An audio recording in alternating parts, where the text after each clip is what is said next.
वशिष्ठ जी बोले, हे राम, शिखर ध्वज का संपूर्ण वृत्तांत मैंने तुमसे कहा। ऐसी दृष्टि का आश्रय करो जो पाप का नाश करती है। उस दृष्टि के आश्रय से जिस मार्ग के द्वारा शिखर ध्वज तत्व पद को प्राप्त हुआ और जीवन मुक्त होकर राज्य व्यवहार करता रहा। अब वशिष्ठ जी क्या कह रहे हैं राम जी को?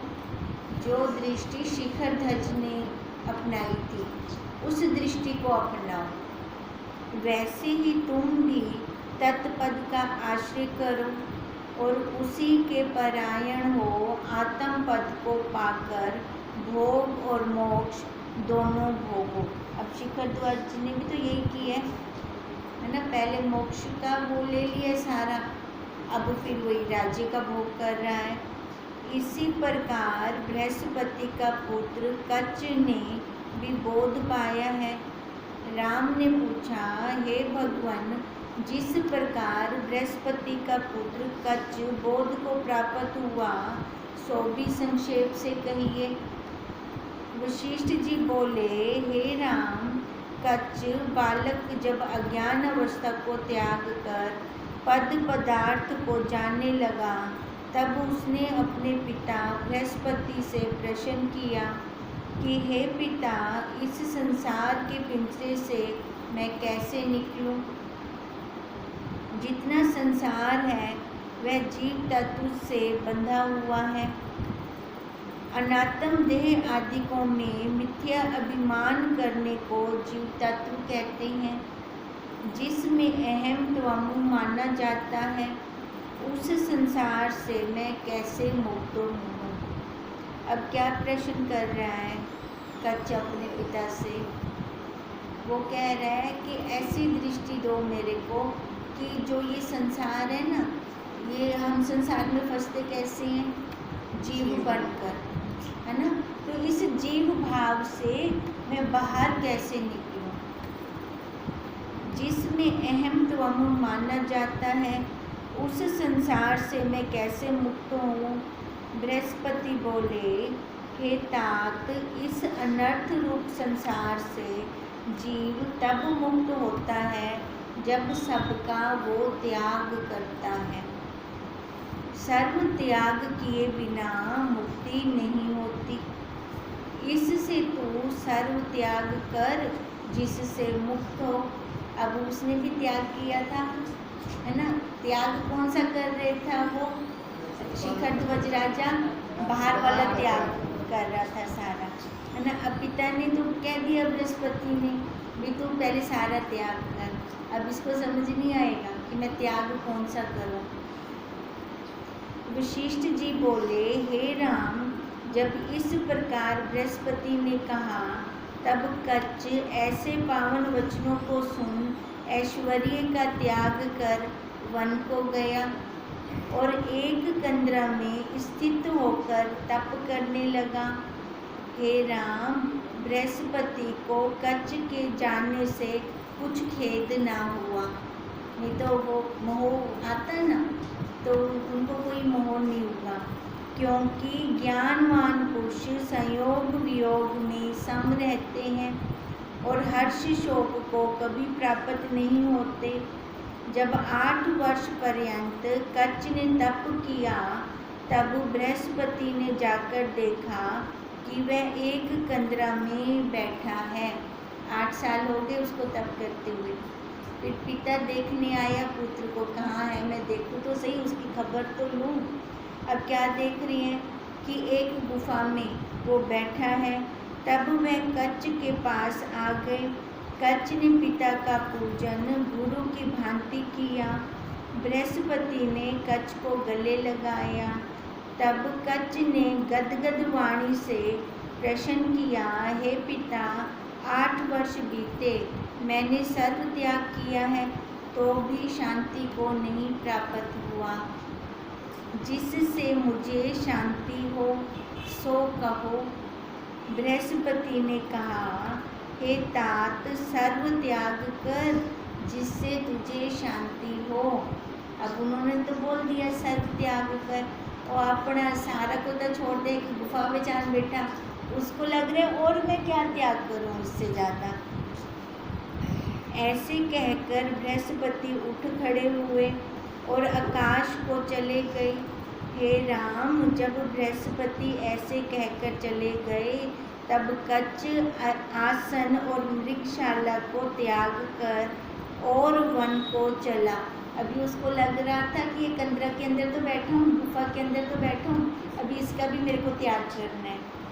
और एक कंदरा में जाकर उस कंदरा को छोड़कर और दूसरी में चला गया, स्थित हुआ।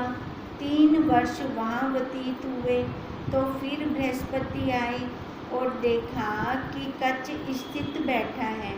तब कच्छ ने भली प्रकार गुरु की तरह उनका पूजन किया और बृहस्पति ने कच्छ को गले लगाया। तब कच्छ ने कहा, हे पिता, अब तक मुझे शांति नहीं प्राप्त हुई। मैंने सर्व त्याग भी किया क्योंकि आप अपने पास कुछ नहीं रखा मैंने। इससे जिससे मेरा कल्याण हो वही कहो। बृहस्पति ने कहा, हे तात, अब भी सर्व त्याग नहीं हुआ। सब के कारण चित्त का जब त्याग करेगा तब सर्व त्याग होगा। देखो अब सबका कारण क्या? चित्त। जब तक चित्त का हम त्याग नहीं करते ना, भले ऊपर से सारा कुछ त्याग कर दें तो वो सर्व त्याग नहीं है। अब चित्त का त्याग का मतलब क्या? जीव भाव का त्याग हो गया, इच्छाओं वासनाओं का त्याग हो गया, अपनी इच्छा कोई शेष ना रहे। ठीक है, मन में हम क्या करते हैं, जो मन में आते हैं ना उसके अनुसार करते हैं, वो ना करें। देखो, चित्त के बिना आत्म भाव से हम सारा करें, कैसे करेंगे? चित्त के बिना असक्ति रहे, है ना। देखो ऐसे बहुत से कार्य होते हैं जहाँ हमारा मन नहीं लगा होता फिर भी हम कर रहे होते हैं ना ऐसे बहुत से कार्य। तो उसमें जहाँ मन नहीं लगता और ज़बरदस्ती करते हैं वहाँ दुखी होते हैं। एक ऐसा कार्य होता है जहाँ मन नहीं चलता फिर भी वो हो जाता है, ऐसा भी कार्य होते हैं क्योंकि वो चित्त के बिना कर रहे हैं। मतलब हमारी वहाँ कोई आसक्ति नहीं है, हम खाली कर्म कर रहे हैं, शरीर का कर्म है ना करना, वही कर रहे हैं, हमारे अंदर से कोई इच्छा नहीं है करने की। अब जो बिना इच्छा के हम कर्म करते हैं तो वो क्या होता है? भुना चना। ठीक है, और जहाँ हमारे एक जो हमने पहले कहा जहाँ मन नहीं होता ज़बरदस्ती करते हैं वो क्या है? वो चना है ना, उसके आगे बीज निकल रहे हैं। अब यही डिफरेंस है दोनों के अंदर। अब बृहस्पति क्या कह रही हैं कच्छ को कि बिना चित्त के जब तक कर्म नहीं होते तब तक शांति प्राप्त नहीं होगी। जिससे तुम्हारा कल्याण हो फिर वही कहो। बृहस्पति ने कहा, हे तात, अब भी सर्व त्याग तुम्हारा नहीं हुआ। सब के कारण चित्त का त्याग करेंगे तब सर्व त्याग होगा। इससे चित्त का त्याग कर। वशिष्ठ जी बोले, हे राम, ऐसे कहकर जब बृहस्पति आकाश को चले गए तब कच्छ विचारने लगा कि पिता ने सर्वपद चित्त को कहा है और वह चित्त क्या है। प्रथम वन के पदार्थों को देखकर विचारने लगा कि यह चित्त है, फिर देखा कि ये तो भिन्न भिन्न है, इससे ये चित्त नहीं और नेत्र भी चित्त नहीं। आंखों से देख रहा है ना तो नेत्र भी चित्त नहीं, क्योंकि नेत्र श्रवण नहीं करते और श्रवण नेत्रों से भिन्न है, श्रवण भी चित्त नहीं। इसी प्रकार सब इंद्रियां चित्त नहीं। एक एक इंद्री को उसने काटा क्योंकि एक में दूसरे का अभाव है। अब देखो, आंख देखने का काम करती है, सुनने का काम नहीं कर सकती, तो एक का अभाव हो गया ना। ऐसे हर एक इंद्री में एक का अभाव है। फिर चित्त क्या है जिसको जानकर मैं त्याग करूं। फिर विचार किया कि पिता के पास स्वर्ग में जाऊं। अब पूछूं वो चित्त क्या है। हे राम, ऐसे विचार कर कच्छ उठ खड़ा हुआ और दिगंबर होकर आकाश को चला। जब पिता के पास पहुंचा तब पिता का पूजन करके बोला, हे 33 कोटि देवताओं के गुरु, चित्त का रूप क्या है? उसका रूप कहिए जिससे मैं उसका त्याग कर सकूं। बृहस्पति बोले, हे पुत्र, चित्त अहंकार का नाम है। वह अज्ञान से उपजा है और आत्मज्ञान से इसका नाश होगा। देखो चित्त का भी बता दिया, वो उपजाए कैसे वो भी बता दिया, नाश कैसे होगा इसका वो भी बता दिया। जैसे रस्सी के अज्ञान से सर्प दिखता है और रस्सी के जानने से सर्प भरम नष्ट हो जाता है। देखो जिस काल में मेरे को ज्ञान हो गया ये रस्सी है, उसी काल में भय भाग गया। हमने कोई दूसरा काल ना लिया, उसी तत्काल हमें ज्ञान हो गया। अब ऐसी जिस काल में ये ज्ञान हो जाए हमें कि मैं साक्षी हूँ, मैं ब्रह्म हूँ, तो भय खत्म। संसार का, मेरे तेरे का सारा भय खत्म। उसी तत्काल में ही हमें ज्ञान से पूर्ण वो सृष्टि दिखाई देने लगेगी। फिर अब ऐसी कहते हैं जैसे रस्सी के अज्ञान से सर्प दिखता है और रस्सी के जानने से सर्प भरम नष्ट हो जाता है, तो इससे अहम भाव का त्याग कर और स्वरूप में स्थित हो। देखो जिस काल में हमें अपने साक्षी भाव का अनुभव हो गया, उसी काल में हमें कोई किसी से भय नहीं रहता, तो उसी काल से क्या हमारे कर्म खत्म हो जाते हैं। शरीर के जो कर्म हैं वो खत्म हो जाते हैं, नहीं ना, वो कर्म तो वैसे होंगे, पर जिसको पहले मैं सांप समझकर डर रही थी वो वाला डर खत्म हो गया, निर्भय हो गई। तब मैं वहाँ से कहते हैं इससे जहाँ से देखो हम निर्भय होते हैं तो हम शांत चित्त होते हैं। जब भय वाला चित्त होता है तब शांति नहीं होती हमें। इससे अहम भाव का त्याग कर और स्वरूप में स्थित हो। कच्छ बोले, हे पिता, अहम भाव का त्याग कैसे करूं? अहम तो मैं ही हूँ, फिर अपना त्याग करके स्थित कैसे होऊंगा? अब वो क्या समझ रहा है?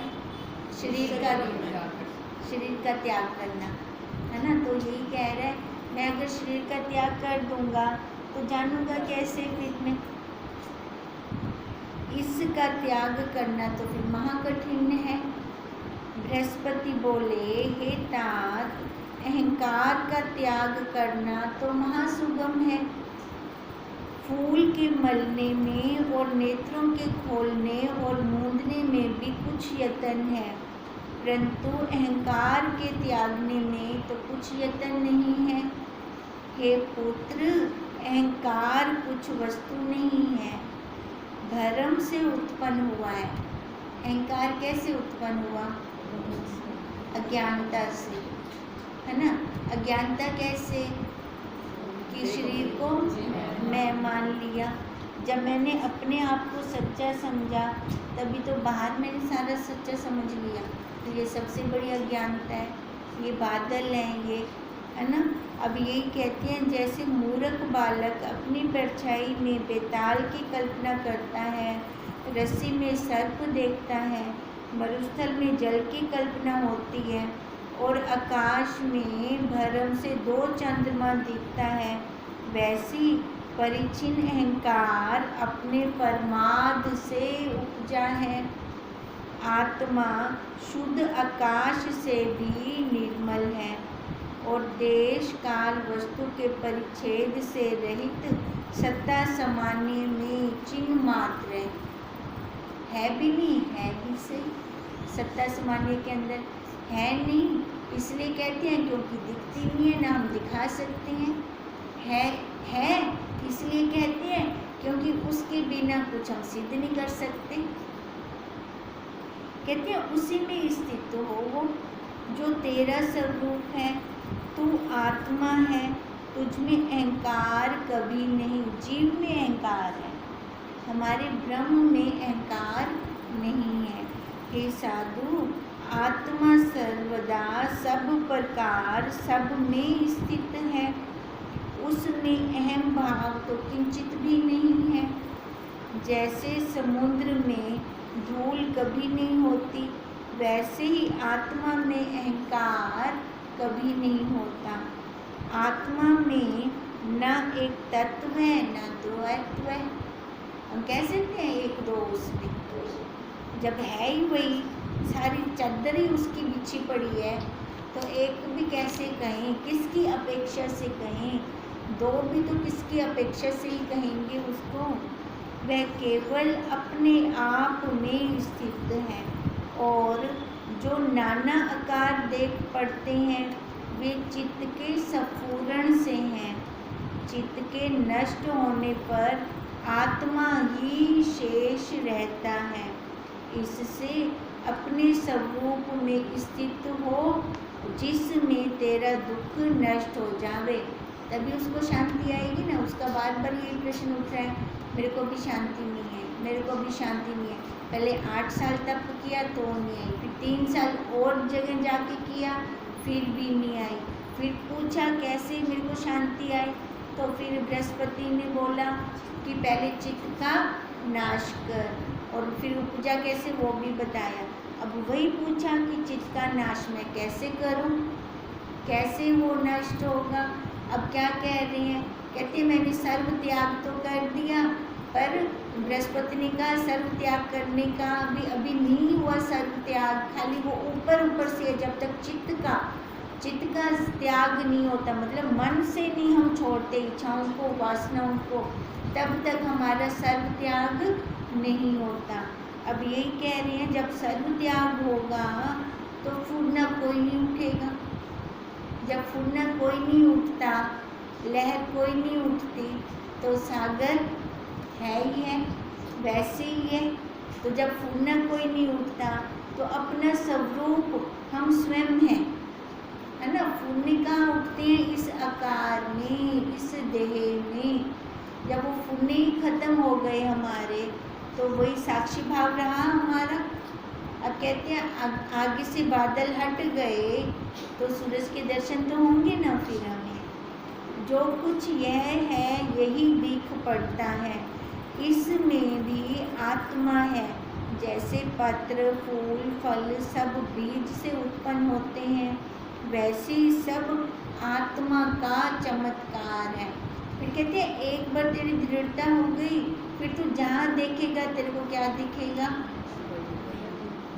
क्योंकि उसके बिना कुछ नहीं बन सकता। सामग्री ही वही है।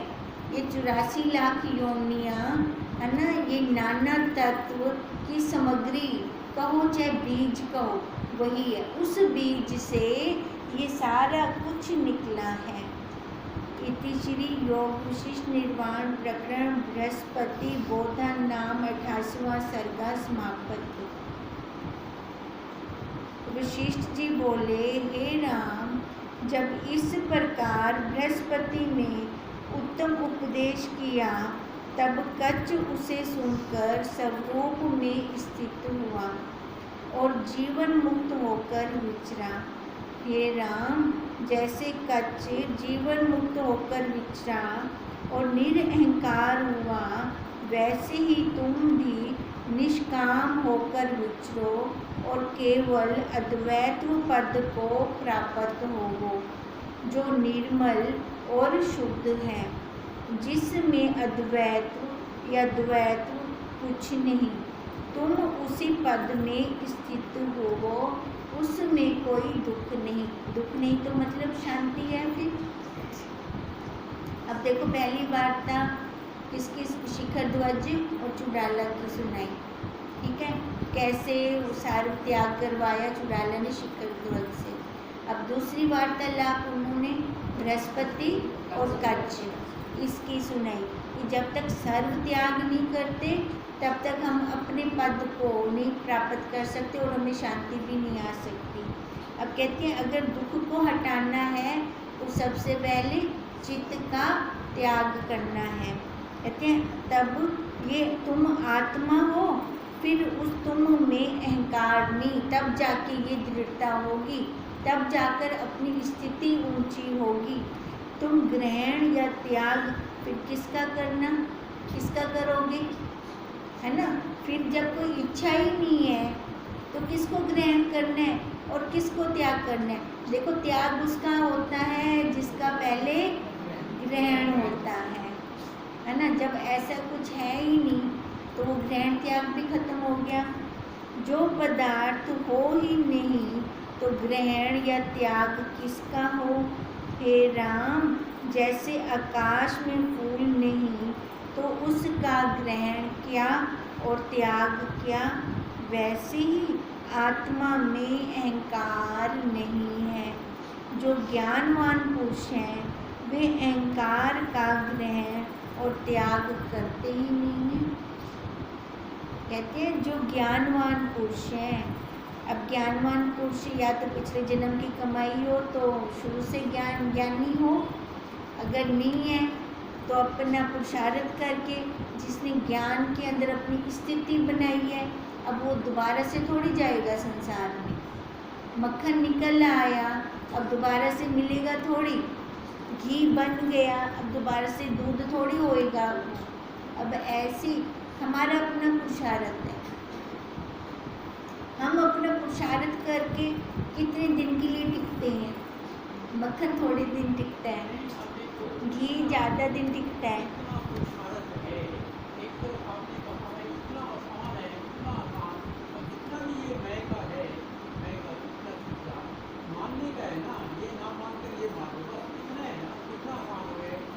इसमें दृढ़ता आनी है ना, या तो पिछले जन्म की कमाई हो, सुनते ही सीधा हम अपने स्वरूप में आ जाए। हम सुन तो कब से रही हैं, श्रवण तो कब से कर रही हैं, तो भी हमारी वो वाली स्थिति क्यों नहीं आ रही। फिर वो मेरा तेरा संसार क्यों आ जाता है अंदर। तो इसका मतलब पिछले जन्म की कमाई नहीं है। पिछले जन्म की कमाई है तो उससे हमारा क्या हुआ है, मल विक्षेप दूर हुआ है। आवरण अब हम दूर कर रहे हैं। आवरण को दूर करने में हमारा पुरुषार्थ कितना है। अब हमारा पुरुषार्थ यही है, चाहे तो हम समझ से अभी वही ब्रह्म है, ठीक है, फिर दोबारा मिले ना, है ना। जो घी है वो बहुत देर तक चलता है, मक्खन थोड़े दिनों तक चलता है, ये फर्क है ना दोनों में। तो फिर हम खुद अपना फर्क देखें कि जब तक यहाँ रहते हैं या जब तक हमारा अपना स्वाध्याय चल रहा होता है तब तक फर्क रहता है, कि जब स्वाध्याय भी बंद हो गया तब भी मेरी स्थिति वही है ना। अपना निरीक्षण निकालें, मक्खन है कि घी है, क्या है हम, ये खुद अपना निरीक्षण करेंगे तभी तो आगे चलेंगे। संसार क्या है, तीखी मिर्ची है। अब तीखी मिर्ची क्यों खाना, जब पता ही है तो फिर भी खाने जाते हैं। क्यों जाती हैं खाने, है ना। तो यही हमारा निरीक्षण है। कहते हैं जब एक बार दृढ़ता होगी, स्थिति वहाँ टिक गई अपने स्वरूप में, फिर जहाँ मर्जी जाए। गुलाब के फूल को जहाँ मर्जी रख दो, चाहे नाली पे रख दो चाहे गद्दे पे रख दो, वो अपनी महक तो नहीं छोड़ेगा। अब ऐसे ही हम क्या करते हैं, हम दूसरे की महक अंदर ले लेते हैं या अपनी महक छोड़ते हैं। ये तो अपने साक्षी हम स्वयं हैं ना। हम क्या करते हैं, हम अपनी स्थिति को देखें, दूसरे को नहीं देखना। आज तक हम दूसरे को देख रहे थे तो गड़बड़ हो रही थी।